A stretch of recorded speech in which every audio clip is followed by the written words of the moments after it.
আসসালামু আলাইকুম রহমতুল্লাহ। আজকে আমরা ষষ্ঠ শ্রেণীর অনুশীলনী 2.2 এর প্রশ্নগুলো সমাধান করব। তো অনুশীলনী 2.2 এর 1 নংয়ে বলছে শতকরায় প্রকাশ করো। তো এখানে ক থেকে ঝ পর্যন্ত কিছু প্রশ্ন দেওয়া আছে, আমাকে এই প্রশ্নগুলো সমাধান করতে বলছে। তো প্রথম প্রশ্নটা বলছে 4/3, এই 4/3কে শতকরায় প্রকাশ করতে বলছে। তো শতকরা আসলে কীরকম, শতকরা চিহ্নটা কীরকম, আমরা ক্লাস 5-এ শতকরা সম্পর্কে একদম বেসিক ধারণাগুলো জেনে আসছি এবং শতকরা থেকে আমরা অনেকগুলো অঙ্ক করে আসছি। তো এখানে শতকরা চিহ্নটা কীরকম, শতকরা চিহ্নটা হলো এই যে এটা হচ্ছে কি শতকরা চিহ্ন। হ্যাঁ, তো এই শতকরার মানেটা কি বলেন তো? এই যে শতকরা, এই শতকরা সমান সমান মূলত হলো কি 100/1। ওকে, এই শতকরা চিহ্ন এটা সমান সমান কি 100/1। হ্যাঁ, শতকরা চিহ্ন কোনটা? এটা হচ্ছে আমার শতকরা চিহ্ন। আর এই শতকরার জন্য আমি কি লিখতে পারি? 100/1। ওকে, তো আমাকে এখানে যে ভগ্নাংশটা দেওয়া ছিল ক নাম্বারে 4/3, এই 4/3কে বলছিল কি করতে? শতকরা প্রকাশ করতে। হ্যাঁ, তো আমরা এখানে কি করব? এই 4/3কে শতকরা প্রকাশ করব। তো এটার জন্য আমি বেশ কয়েকটা নিয়ম অনুসরণ করতে পারি, তবে আমি এদের মধ্য থেকে সবথেকে সহজ যে পদ্ধতি ওটা আমি আপনাদের সাথে আলোচনা করতে যাচ্ছি। তো প্রথমে কি করবেন জানেন? এখানে যে 4/3 আছে না, এই 4/3টা আমি লিখে নেবেন। তো এখানে 4/3 লিখে নিয়ে আমি কি করব জানেন? এখানে এই লব এবং হরকে 100 দ্বারা গুণ করে দেব। আমি লবেও 100 দ্বারা গুণ করলাম, আমি হরেও 100 দ্বারা গুণ করে দিলাম। এবার গুণ করার পরে মনে রাখতে হবে 100 দ্বারা উভয় পক্ষে গুণ করার পরে এখানে যে নিচে যে হরে আমি 100টা লিখলাম না, এটাকে আমি কিছুই করব না। হ্যাঁ, এটা আমি অক্ষত অবস্থায় রেখে দিব। আমার বাকি যে সংখ্যাগুলো আছে 3, 104, এদের মধ্যে আমি কাটাকাটি গুণ ভাগ যা করার করতে পারি, এখানে কিছু করব না। ওকে, তাহলে আসেন করি। আমি দেখেন এখানে যে 4 আছে না, এই 4 দিয়ে আমি 100কে যদি ভাগ করি তখন কত পাই? 25 পাই, তাই না? কারণ 4×25 100, অর্থাৎ 4 দিয়ে 100কে কাটলে কত হয়? 25। এখন এই যে এখানে আছে 3, এখানে আছে 25, এই 3 আর 25 গুণ করে দিলে কি হয় বলেন তো? 3×25 75। হ্যাঁ, আশা করি গুণ আপনারা ভালো করেই পারেন। এখানে ভাগ চিহ্ন আছে, আমি এখানে ভাগ চিহ্নটা দিয়ে দিলাম। এখানে কি আছে? 100। হ্যাঁ, দিয়ে দিলাম 100। ওকে, তো এবার এখানে আমি কি লিখতে পারি বলেন তো? এই 75-এর সাথে একটা এক কি আছে? 1 গুণ আকারে আছে কিনা বলেন তো? এই একটা আপনারা লিখবেন না, আমি এটা বোঝানোর জন্য শুধু দিচ্ছি। এখানে একটা কি 75-এর সাথে 1 গুণ আকারে থাকে। হ্যাঁ, তো আমি এখান থেকে কি করতে পারি? 75টাকে আলাদা করতে পারি না? করতে পারি। তারপরে এখানে কি থেকে যায় বলেন তো? এখানে কি থেকে যায়? এখানে থেকে যায় হচ্ছে 100/1। ওকে, তো একটু আগে আমি একটা কথা বলে আসছিলাম, এই যে 100/1, এটার জন্য আমি কী চিহ্ন দিতে পারি? শতকরা চিহ্ন দিতে পারি। তো এখানে যে আমি 100/1 লিখলাম, আমি কি এটার জন্য শতকরা চিহ্নটা দিতে পারি না? অবশ্যই পারি। হ্যাঁ, তো এখানে 75 আছে, আমি 75টা দিলাম, আর এই 100/1-এর জন্য আমি কি দেব? শতকরা চিহ্ন দেব। এই তো হয়ে গেল। 4/3 ছিল, এখানে এটা থেকে আমি কোথায় চলে আসলাম? 75% চলে আসলাম, অর্থাৎ শতকরা কত? 75 শতকরায় প্রকাশ করে ফেললাম। ওকে, তো এখানে এসে আমি যে লাইনটা করলাম না, এই লাইনটা আসলে করার দরকার নাই, এটা আমি শুধু বোঝানোর জন্য আপনাদেরকে করাইলাম। যখন আপনারা এই এতটুকু পর্যন্ত আসবেন, 100/75 আসবেন, তখনই আপনারা সরাসরি 75%টা লিখে দিবেন। আমি দেখেন এখানে কি বলছি যে 100/1, এটার মানে আমি বলতে পারি যে 1%। হ্যাঁ, এখানে কিছু নাই মানে কি 1%। ওকে, তো যদি এখানে 75% হয়, দ্যাটস মিন 100/75। তো এখানে 100/75, এটার জন্য আমি কি লিখতে পারি? 75%। তো আশা করি মোটামুটি এই ক নাম্বার থেকে আপনারা বেসিক ধারণাটা পাইছেন। পরবর্তী অঙ্কগুলো আমি একটু দ্রুত করার চেষ্টা করব এবং আমি আশা করি আপনারা খুব ভালো করে বুঝতে পারবেন। হ্যাঁ, তো খ নাম্বার প্রশ্নটা হলো 15/7। আমার এই 15/7কে কী করতে হবে? শতকরায় প্রকাশ করতে হবে। তো আমি কি করব? তো এখানে আমি কি করব? এখানের লবকে এবং হরকে 100 দ্বারা গুণ করে দেব। ওকে, তো আমি আগের প্রশ্নে বলে আসছিলাম যে আমি এই যে 100টা আছে এটাকে ঠিক রাখবো, আর বাকি সবাইকে আমি গুণ ভাগ আমি আমার প্রয়োজনে যা যা প্রয়োজন সব করতে পারবো, কিন্তু আমি কি করব? এই নিচের 100টাকে আমি ঠিক রাখবো। ওকে, তো এবার দেখেন আমি ভাগ করি। এখানে আছে 15, এখানে আছে 100, এই দুইটাকে আমি 5 দ্বারা ভাগ করতে পারি। হ্যাঁ, তো এইখানে আমি যদি 5 দ্বারা 15কে ভাগ করি তখন আসে কত? 3। 5 দ্বারা 100কে ভাগ করলে কত আসে? 20। ওকে, তো 7 আর 20 যদি আমি গুণ করে দিই তখন আসে কত? 140, আর নিচে আসে কত? 3। ওকে, আবার এখানে সাথে আবার একটা 100 গুণ আকারে আছে। তো এখানে একটু আগে আমি বলছিলাম যে এটার সাথে কী করতে পারি, আমি চিন্তা করতে পারি একটা 1 গুণ আকারে আছে। তো যদি এরকম চিন্তা করি তাহলে এখানে হয় এরকম যে 140 আর এর নিচে আছে কত 3, আর এটাকে কি বলতে পারি 100 ভাগের কত 1। হ্যাঁ, তো এখানে আমি কি হয়ে গেল 100 ভাগের 1, এটার মানে হলো এখানে পার্সেন্ট, আর এখানে 140 বাই হচ্ছে কত 3। হ্যাঁ, আর এটার জন্য দিয়ে দিলাম কত পার্সেন্ট, শতকরা চিহ্ন। এখন এখানে 140 3 ভাগের 140, এটা তো একটা অপ্রকৃত ভগ্নাংশ। তো এখানে আমি জানি যে আমরা অপ্রকৃত ভগ্নাংশে আমরা কখনো উত্তর লিখি না। যদি অপ্রকৃত ভগ্নাংশ থাকে তখন সেটাকে কি করি, আমরা মিশ্র ভগ্নাংশে রূপান্তর করে ফেলি। তো 140কে যদি আমি মিশ্র ভগ্নাংশে রূপান্তর করতে চাই তাহলে কি করব, তাহলে আমরা এই 140কে এখানে 140কে কী করে দেব, এই 3 দ্বারা ভাগ করে দেব। 3 দ্বারা ভাগ করে দিলে কত আসে দেখুন তো, 14-র মধ্যে যদি ভাগ করি 3 4 12, এখানে বিয়োগফল হবে 2 20, 3 6 18। হ্যাঁ, তো এখানে বিয়োগফল হচ্ছে 2। তো এই 2টা আমার কি উপরে চলে যাবে আর 3টা নিচে চলে আসবে, অর্থাৎ 46 সমস্ত 3 ভাগের 2। হ্যাঁ, এটা হবে কি আমার এখানে, অর্থাৎ এই যে 3 ভাগের 140, এটার জন্য আমি কি লিখতে পারি 46 সমস্ত 3 ভাগের 2, আর এখানে শতকরা চিহ্ন আছে এটা দিয়ে দিলাম। ওকে, এটাই হচ্ছে কি আমার ওই খ নাম্বারের অ্যান্সার।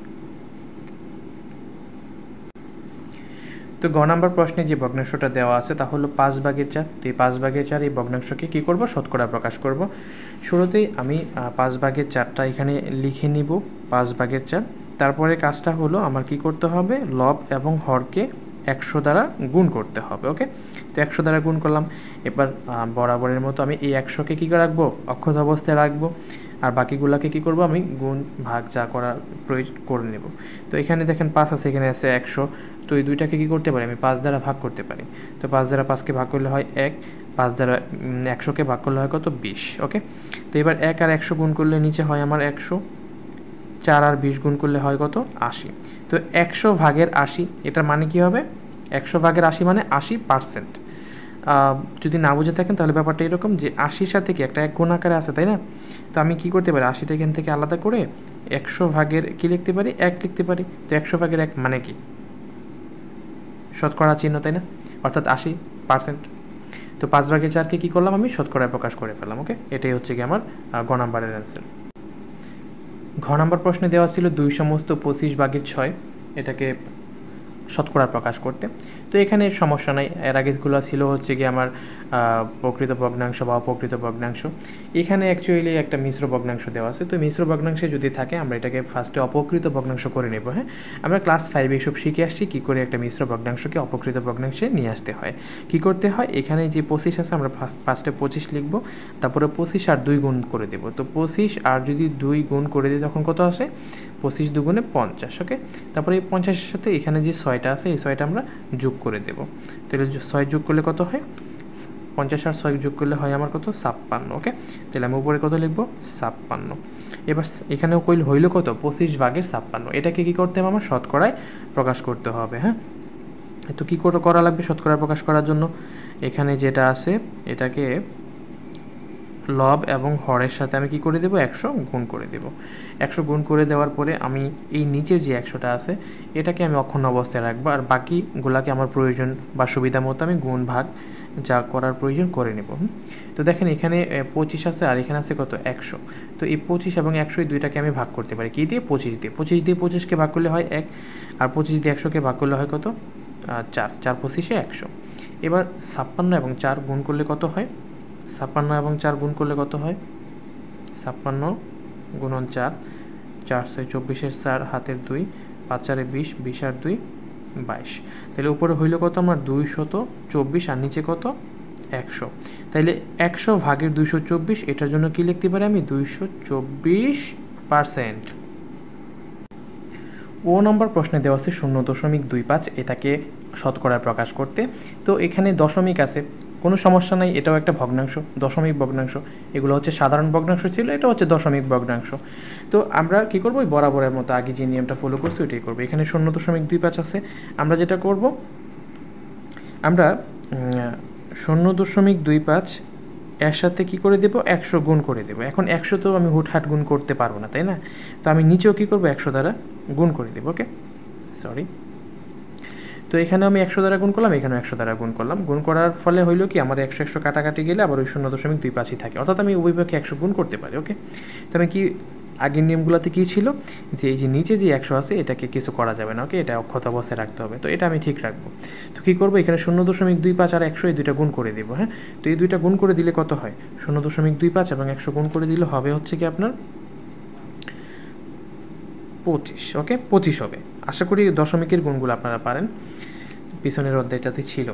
তো 0.25 এবং 100 গুণ করলে হয় কত 25, আর নিচে আছে কত আমার 100। তাহলে 100 ভাগের 25 মানে কি 25%। ওকে, আমার 4 নম্বর প্রশ্ন হলো 0.65 এটাকে শতকরায় প্রকাশ করতে বলছে। তো আমি কি করব 0.65 এটার সাথে কি করব 100 গুণ করে দেব, একটা ভাগ চিহ্ন দিয়ে নিচেও 100 গুণ করে দেব। তো এবার কি করব এই 0.65 এর সাথে 100 গুণ করলে কত হবে আমার 65, তার নিচে আছে কত আমার 100।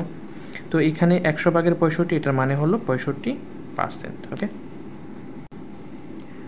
6 নম্বর প্রশ্নে আছে হচ্ছে 2.50, এটাকে বলছে শতকরা প্রকাশ করতে।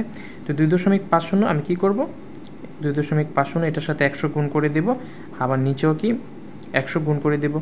তো এবার 2.5 আর হচ্ছে গিয়ে 100 যদি আমি গুণ করি তখন রেজাল্টটা কত হয়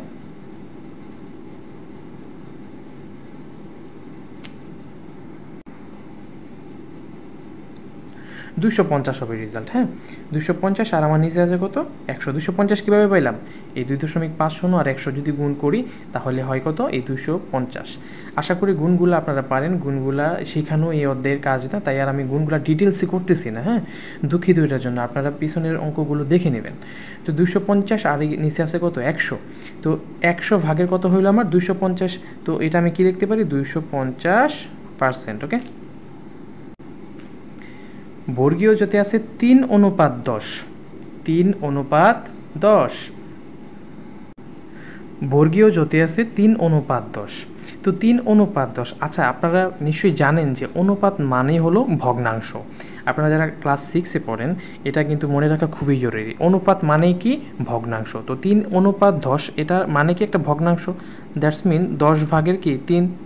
এখন একটা ভগ্নাংশকে কি করে শতকরা প্রকাশ করতে হয় এগুলো আমরা কিন্তু ক খ গতে করে আসি, তাই না? তাহলে এখন 10 ভাগের 3 এটাকে কি করব আমি শতকরা প্রকাশ করব, তাই তো? তাহলে কি করব লবকেও 100 দ্বারা গুণ করব, হরকেও 100 দ্বারা গুণ করব। ওকে, গুণ করে আমরা কি করব নিচে যে 100টা আছে এটাকে কক্ষবদ্ধ অবস্থায় রাখবো। হ্যাঁ, তো আমরা বাকিগুলো কাটাকাটি করি। তো 10 একে 10, 10 10-এ 100। তো এখানে 10 আর এখানে 3, তো 10 3-এ কত হয় 30, আর নিচে আছে আমার হচ্ছে 100। তাহলে এখানে 100 ভাগের 30, দ্যাটস মিন 30%। তারপরে হচ্ছে যে আমার 6 নম্বরে আরেকটা অঙ্ক আছে। 6 নম্বরের অঙ্কটা হলো কত 12:25। তো এই 12:25কে আমি কি লিখতে পারি 25 ভাগের 12, কারণ হচ্ছে অনুপাত মানে কি ভগ্নাংশ, তাই না? তারপরে আমি কি করব তারপরে লবকেও 100 দ্বারা গুণ করব, হরকেও 100 দ্বারা গুণ করব। কিন্তু হরে যে 100টা আছে এটাকে আমি কি করব অক্ষত অবস্থায় রেখে দেব, এখানে কোনো কাটাকাটি করা যাবে না। তো 25 এবং 100 এই দুইটাকে যদি ভাগ করি 25 একে 25 আর 4 25-এ 100, 4 আর 12 গুণ করলে কত হয় 48, আর নিচে আছে হচ্ছে আমার 100। তাহলে 100 ভাগের 48, দ্যাটস মিন 48%। তো ধন্যবাদ সবাইকে। আজকে আমরা এই পর্যন্তই সমাধান করব। পরবর্তী পর্বে আমরা 2, 3 এবং পর্যায়ক্রমে বাকি অঙ্কগুলো সমাধান করব। ধন্যবাদ সবাইকে।